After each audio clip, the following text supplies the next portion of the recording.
Hi friends, today's topic భగవాన్ రమణ మహర్షి. ఆయన భక్తులు. ఒకసారి ఓ పెద్దాయన రమణ మహర్షి దగ్గరికి వచ్చి చాలా నిష్ఠూరంగా మాట్లాడుతున్నాడు. ఏమని? మీరు పశుపక్షాదుల మీద ఎంతో ప్రేమను చూపిస్తున్నారు. You are showing so much affection on the birds and animals. వాటి మీద ఎంతో ఆదరణ చూపిస్తున్నారు. You are showing so much uphold. వాటికి కుశల ప్రశ్నలు వేస్తావు. You exchange pleasantries with them. వాటిని లాలిస్తావు. You caress them. మీ చేతుల మీదుగా తినిపిస్తావు. You feed them with your own hands. వాటిని బుజ్జగిస్తావు. You casual them. వాటిని లాలిస్తావు. You pacify them.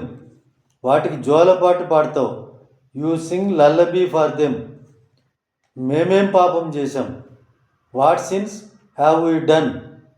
సరిగా పలకరించవు, సరిగా మాట్లాడవు, ప్రేమగా చూడవు అని ఆ పెద్ద మనిషి రమణ మహర్షుల వారితో నిష్ఠూరంగా మాట్లాడతాడు.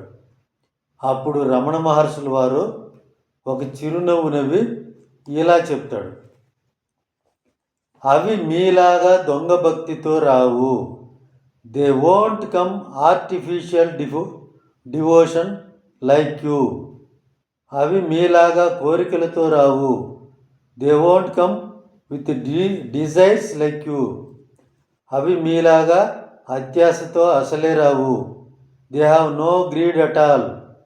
మీలాగా కాకుండా అత్యంత సహజంగా వస్తాయి.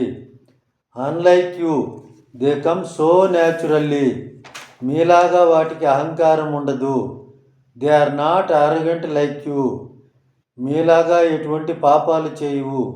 They can't make sins like you. మీలాగా కుట్రలు కుతంత్రాలు చేయవు. They don't know conspirations and tactics. మీలాగా నమ్మించి వెన్నుపోట్లు పొడవవు. They are not back biters. మోసాలు చేయడం తెలియదు. They don't know how to cheat. ఇవన్నీ విన్న భక్తులు ఒకరి ముఖాలు ఒకరు చూసుకుంటారు. Listening all these things, the devotees exchange their looks. So భక్తి అనేది న్యాచురల్గా రావాలి. కోరికలతో దేవుని దగ్గరికి వెళ్తున్నాం, పాపాలు చేసి వెళ్తున్నారు, ఏవో కోరుకోవడానికి వెళ్తున్నారు. మనం దేవునితో బిజినెస్ చేయలేం. మనం ఎన్ని కోరినా ఏం చేసినా ఏమీ లాభంలే. ఏమీ లేకుండా భక్తిగా దేవుణ్ణి కొలవడం తప్ప వేరే మార్గం ఏమీ లేదు. Thank you friends. బై.